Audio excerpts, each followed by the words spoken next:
Hello and thank you for watching the Free Thought Channel. My name is Mike. This is the Scott Report. I want to talk to you tonight about why I think the Democrats will lose this election. There's a number of issues that are just not being addressed, and particularly the record of Joe Biden, a record that is extremely conservative. Now, I want to ask you a question. The Democratic Party has taken the most conservative candidate that they had in the whole primary, Joe Biden. Conservative because his record is more Republican-like than any of the people that we had to choose from. So now the choice between the voters is, do I choose a real Republican in the form of Donald Trump, or do I choose a fake Republican in the form of Joe Biden? I call him a fake Republican because he is courting the Republican vote. He's going after white suburban women, and he's going after those independents that are more conservative. He's not going after progressives. He's not really concerned about that. But at the same time, he understands that in order to win, he's got to cater to the base. The base that got him over the top, right? The black base, black women in particular. Well, the problem with Joe Biden is that he has not amended or made amends for all his sins when it comes to the crime bill, the banking legislation, of course, all the wars overseas, perpetual wars, the war in Iraq.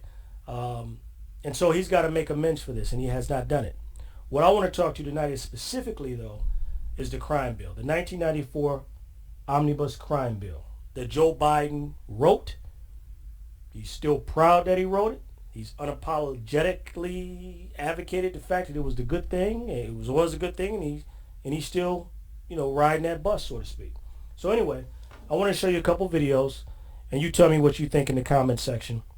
Again, thank you for tuning in to the Scott Report. Please be sure to click the like button, to subscribe to this channel, leave a comment. I want to hear what you got to say. I will respond, and let's get right into the video. But you know what? Before I do that, let me do this. What I'm about to show you is a newspaper clip. All right. Now, some of y'all that know me already, you know that I've been active in politics for years. Okay. So this is not an issue for you. But some of y'all may think I'm some coon for the Democratic Party, some sellout Republican, and I'm here to just put down Joe Biden for the sake of putting him down to help Trump. No, absolutely not. In fact, personally, I'm voting for Howie Hawkins of the Green Party. That's another topic. That's another video altogether. But just for those people who think I might be some sellout Republican, here's my credentials. I used to be the chairman of the Paulding County Democratic Party. Okay? That's a fact. That's undeniable. That's in the record. In addition to that, I was also I served on the Board of Elections in my county, the first Democrat to do so. You can look that up. That's also in the record. So I don't want anyone to think that you're dealing with someone who does not have the interests of not only progressives, liberals, and those individuals who want to see real change in this country, who want to see things like Medicare for all, who want to see an end to all the useless wars that we've had, who want to see something done about the environment, etc. No. I want you to know that I have credentials when it comes to being a lifelong Democrat and someone who's been active in the party. So, I don't want to beat a dead horse, but with that said, let's move right on to the video. So this is a video that was done on MSNBC. It's a list of interviews that was done with black women in Atlanta. Chris, tell us about your night.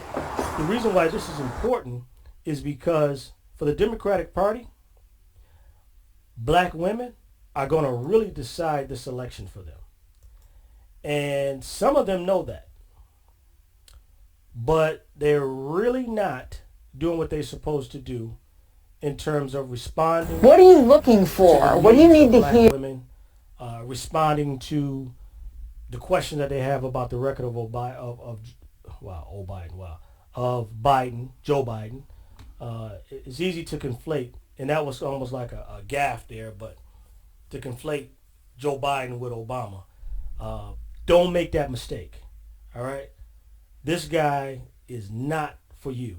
But anyway, here's the video. Let's take a look at it, and I want to hear what you got to say in the comments. You need to hear. Let's start at the crime bill and the fact that he has not only not apologized, not only Joe not Biden. Right. he has not only not rectified. Every time he reverts back to, well, it was the Black Caucus members in the church, but they were with it too.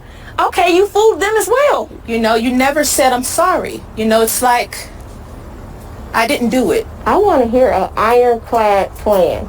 I don't want to hear if this or if that or after the election. Does the presence of Kamala Harris on the Democratic ticket sway you at all? Not at all. I don't know who said she had our vote. She does not. We were supposed to grab onto Kamala with the black girl magic, but that didn't happen because she didn't right her wrongs. Like, I hold officials accountable. I don't care what color you are. And I think that too often we automatically think that because someone looks like you, that they're going to have your best interests at heart. And that's just not simply true. All right. These sisters got it right. I really want to commend them for being educationally just on point. I mean, politically woke, right? In every sense of the word. Let's talk about Kamala Harris and the thought that the Democratic Party had a slam dunk because they had a woman of color. This woman, Kamala, has one of the worst conservative records that you can imagine in the state of California. As a DA in San Francisco and then as the Attorney General for the state of California, this woman might as well have been a Republican. Let me just give you an idea. Here's one example. When they had all these forest fires back in before she was a senator, so this might have been 5-10 years ago, Kamala Harris had the opportunity to release thousands of prisoners from the state penitentiary system.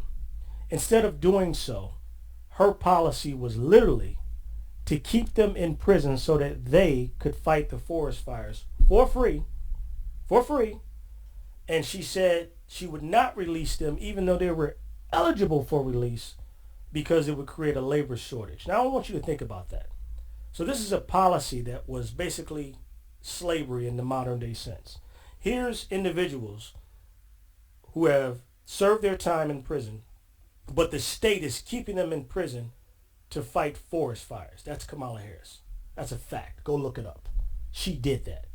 In addition to that, in San Francisco, while Kamala Harris was the DA, she came up with a rule or a law regarding truancy. And basically, if your child did not go to school, I think after the third offense or what have you, the parent would be charged with a crime and the parent would serve time. Now think about it. These are communities of color, predominantly, or poor communities where truancy is the highest. So in order to add insult to injury, you're going to send the parent to jail? So now, if the child wasn't going to school before, you think they're going to go to school now that their mom or dad is locked up? Doesn't make any sense. But that's Kamala Harris's record. So I like the fact that these sisters know that she is not the one. That black girl magic that they thought they was going to put down, it's not working. Not with this crew. Let's go on to the next video. And these sisters are out of Atlanta. Atlanta is a special place in terms of people that are woke, politically woke. You know what?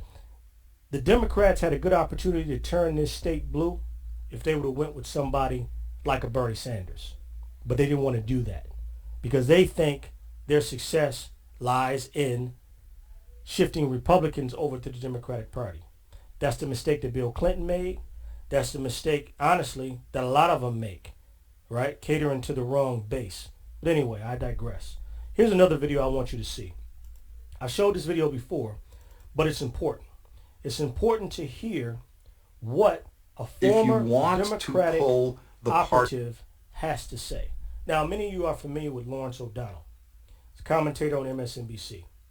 I didn't show this whole video. I showed a clip of it last time, but I want you to see the whole video so that you can understand where he's coming from. He used to be a former, top person in the Democratic Party on the national level. So here's Lawrence O'Donnell talking about progressives and liberals. If you want to pull the party, the major party that is closest to the way you're thinking, to what you're thinking, you must show them that you're capable of not voting for them.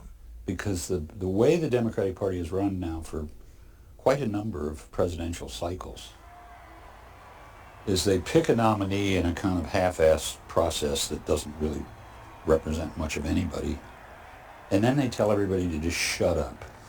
Don't bring up anything that will complicate life for your nominee. You know he's not for you on this. Why badger him? He's not going to be for you for reasons that you don't understand but are good reasons. Shut up. Turn off your brains. If you don't show them you're capable of not voting for them, they don't have to listen to you. I promise you that. I worked within the Democratic Party. I didn't listen or have to listen to anything on the left while I was working in the Democratic Party because the left had nowhere to go. The left had nowhere to go. And see, that's what they're betting on. Every single year, every time there's a major election, what are they betting on? You're a black Democrat, you're a woman, you're, gay or some other demographic that they consider as a minority or on the fringe, so to speak. You got nowhere to go but the Democratic Party. So guess what? We don't have to listen to you. This is what Lawrence O'Donnell just told you. Now, he probably, know what? I'm sure he wouldn't say this right now because that's not in his interest to say it. But he said it back then when he was working or right after he left the National Democratic Committee. All right? The truth is they don't have to listen to us. And the only way we can get them to listen to us, we have to not support them. When they give us someone like Joe Biden, it's an insult. Someone who is unapologetic for mass incarceration, for putting hundreds of thousands of black men in prison, for instituting draconian policies, for institutionalized racism at its apex. This is why we cannot give him our vote. He hasn't apologized. Like Ice Cube said, and I totally agree, we got to stop playing with these people because they ain't playing with us. And until they give us something, we should withdraw our vote. Because that's how politics works. It's very simple. You promise me something, right? The voter. And as the politician, when you get elected, after I vote for you, you deliver. See, but here's the disconnect. Joe Biden has promised us nothing. They will not promise us anything. And as a result of that, they've broken down, in my opinion, the lines of communication in order to get something reciprocal, in order to get something in return. So no, not this year. You will not get my vote. You cannot have me go to the polls and support you if you've promised me nothing. All right, move forward here. Here's a video of Joe Biden just to emphasize my point. This is how he feels about you. We must take back the streets. It doesn't matter whether or not the person that is accosting your son or daughter or my son or daughter, my wife, your husband, my mother, your parents. It doesn't matter whether or not they were deprived as a youth. It doesn't matter or not whether or not they had no background that enabled them to become socialized into the fabric of society. It doesn't matter whether or not they're the victims of society. The end result is they're about to knock my mother on the head with a lead pipe, shoot my sister, beat up my wife, take on my sons. So I don't want to ask what made them do this. They must be taken off the street. That's number one. There's a consensus on that. Unless we do something about that cadre of young people, tens of thousands of them, born out of wedlock, without parents, without supervision, without any structure, without any conscience developing, because they literally, I yield myself 3 more minutes, because they literally have not been socialized. They literally have not had an opportunity. We should focus on them now. If we don't, they will, or a portion of them will, become the predators 15 years from now. So there's that comment. You remember Hillary said it, super predators? Whenever someone takes away your humanity by saying you don't have a conscience, they are setting you up for annihilation. They are setting you up for what Joe Biden did to hundreds of thousands of black men. He threw them away as useless human beings in the prison systems of this country. And Madam President, we have predators on our streets. that society has, in fact, in part because of its neglect, created. Again, it does not mean because we created them that we somehow forgive them or do not take them out of society to protect my family and yours from them. They are beyond the pale, many of those people. Those people. What do you think he means by that? Beyond the pale. And it's a sad commentary on society. We have no choice but to take them out of society. And the truth is, we don't very well know how to rehabilitate them at that point. That's the sad truth. I'm the guy that said rehabilitation, when it occurs, we don't understand it and notice it. And even when we notice it and we know it occurs, we don't know why. So you cannot make rehabilitation a condition for release. That's why in our system, the federal system, you serve 85% of your time. It's a shame, but we don't know how to rehabilitate. But there is a consensus, and I will cease. A, we must make the streets safer. I don't care why someone is a malefactor in society. I don't care why someone is antisocial. I don't care why they become a sociopath. We have an obligation to cordon them off from the rest of society, try to help them, try to change their behavior. That's why we do in this bill. We have drug treatment and we have other treatments to try to deal with it. But they are in jail, away from my mother, your husband, our families. But we would be absolutely stupid as a society if we didn't recognize the condition that nurtured those folks still exist. So, I mean, it's almost like he's the psychopath or the sociopath, because he's acknowledging the fact as a society that as a senator, a member of the 1%, millionaire sitting in Congress, that he's responsible for creating the conditions in the environment in which people would commit crimes, sell drugs, and get caught up in the prison system to be labeled a predator like him. So it's almost like he has an inherent contradiction. He understands that the society in which he is a pillar of is actually creating a system that perpetuates an environment that produces people who go to prison, poor people, people who have broken families that were made broke by the society, systems and structures. He understands that that's the reason. But he's still going to punish them. He's still going to lock them up because they are predators. They're without a conscience. Listen, I want to promote a book here. If you get a chance, get this book. It's called Listen Liberal. I'm trying to position it with the camera. There we go. It's written by Thomas Frank.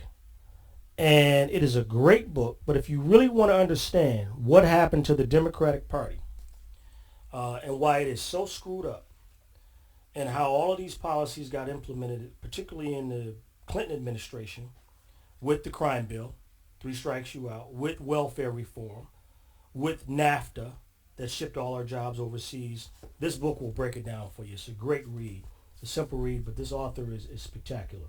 All right, look, before I go into that, I want to show you another video. And I showed this video yesterday too, but I can't show it enough. This is a video showing Joe Biden, a recent video of Joe Biden, and how he feels about the crime bill. Because I want to know, right, if you're going to vote for him 9 days before the election, has he made atonement? Has he, apologized for it? And this will tell you, point blank. Another thing about how perspectives change over time. Bobby Rush, member of Congress, said the other day, "I'm ashamed that I voted for the '94 crime bill." You ashamed of that bill? Not at all. And in fact, I drafted the bill, as you remember. I know that. And by the way, we talk about this mostly in terms of Black Lives Matter. Black lives really do matter. But the problem is institutional racism in America. That's the overarching problem that still exists. And we should be talking about it. And you look at it, the legacy of racism in housing and jobs and so on. But having said that, if you take a look at the crime bill, of the money in the crime bill, the vast majority went to reducing sentences, diverting people from going to jail for drug offenses into what I came up with, the drug courts, providing for boot camps instead of sending people to prison so you didn't relearn whatever the bad thing that got you there in the first place. Put 100,000 cops in the street. When community policing was working, neighborhoods were not only safer, but they were more harmonious. And when the reason why the cops originally opposed my 100,000 cops for this community policing piece is because it's high intensive and it means they got to get out of their cars. So they literally got out of their cars and learned who owned the local drugstore. That sounds so poetic. It sounds so, like it all worked out. But we know it did not work out. It did not work out for almost 2 million people in this country. Listen, I don't know if you know this stat. You guys are smart. I'm pretty sure you do know. Most of the people that watch this channel are conscious, woke, and aware of what's happening in this country. The United States represents 5% of the world's population, yet we have 25% of the world's inmates. Let that sink in. The world's prisoners, 25%. Michelle Alexander's book, A New Jim Crow. I mean, when she breaks down the statistics of the likelihood 1 in 3 black men are either in parole, in prison, or some sort of probation, right? 1 in 3. That's devastating. That's institutional racism, Joe Biden. That's targeting people, Joe Biden. And he has not apologized for it, even until this day. Now, the last point I want to make is that Joe Biden has consistently shown you that he has no integrity. There's one more video here. I want you to see it. I've shown it before, but it's important because you're dealing with a pathological liar, and I want you to see it for yourself. An extraordinary news conference today by a presidential candidate under fire. Joe Biden admitted to plagiarism back in law school. He did so amid accusations that some of his most effective speeches now include quotations from others without credit. Our national affairs correspondent Leslie Stahl is here to report on Joe Biden's explanation in his own words. Leslie? Dan, as you said, Joseph Biden admitted today that he committed plagiarism when he was in law school. He said it was a mistake, but that it was unintentional. Biden released his record from Syracuse University Law School, where he graduated near the bottom of his class. An official report stated that he had copied 5 pages from a law review article without attribution. Mr. Biden used 5 pages of published law review article, of a published law review article without quotation or citation. That's precisely right. That's precisely right. All right, so look, that video is over with, but I just want to end this video by telling you that I really appreciate you watching tonight. I want to thank you for your support, but before you leave, I want to show you something. This is a great t-shirt that I'm wearing. This t-shirt was put together by Larry Jones, a good friend of mine, Big L. He put together these t-shirts, and this is his business. And I love the phrase ownership, own your shit. You can't get more real than that. But more importantly, I'm an entrepreneur, and Larry knows that. And let me tell you something: the best hedge against unemployment in this economy that we have, that's getting worse with C-19 and everything else going on, is entrepreneurship, having your own business. This is the best defense. And more importantly, the most revolutionary thing that you can do as a conscious person is to have your own business, to have your own income stream, right? To make sure that you can provide for yourself and your family in the event that somebody doesn't want to hire you because of how you look, or because of how you are, because of how you talk, whatever, right? Or your hairstyle. I know women go through that often in the workplace. So let me tell you something. I really appreciate your support of my channel. And the unfortunate thing regarding this political issue is that sometimes a well-dressed lie is more comforting to people than the naked truth. My job is to give you the naked truth. And the truth is Joe Biden is a wolf in sheep's clothing. I don't think the Democrats have a prayer. I could be wrong. But based on some of the people that they're talking to, they're getting the older voters, but they're not getting the young voters. They're not getting young people that are conscious, that are seeking information like this, looking at the information, the research, doing the research, and educating themselves. So with that said, again, I want to encourage you to subscribe to this channel, the Free Thought channel. Support me on the Scott Report, and have a good night. Thank you.